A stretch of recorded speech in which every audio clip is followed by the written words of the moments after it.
number 7 and 8. These will use the SOHCAHTOA right triangle trigonometric ratios. Here we go.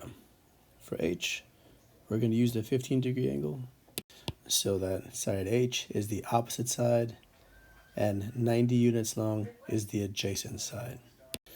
So opposite divided by adjacent, well, that would be the tangent ratio. Tangent of 15 degrees is equal to H divided by 90. And multiplying both sides times 90 is how we will solve for H. H is equal to 90 times tangent of 15 degrees. All right, how about number 8? We want to focus on angle P. That's what they would like us to find.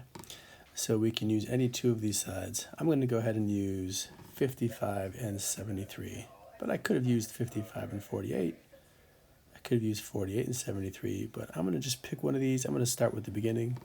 The sine ratio for angle P is the opposite side divided by the hypotenuse, which is 55 divided by 73.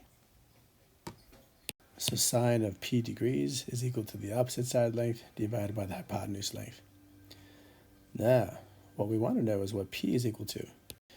In other words, if we can get rid of the sine function, we will know what P is equal to.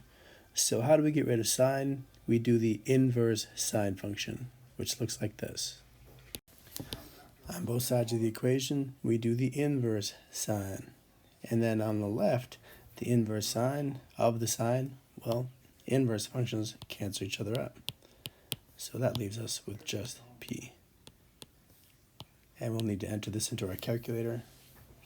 And depending on your calculator, you might have to enter it differently. With my rinky-dink in-class calculators, we'd hit 55, the divide sign, 73, the equals sign, and then the inverse button, so that we are doing the inverse sign, which is above the sine key.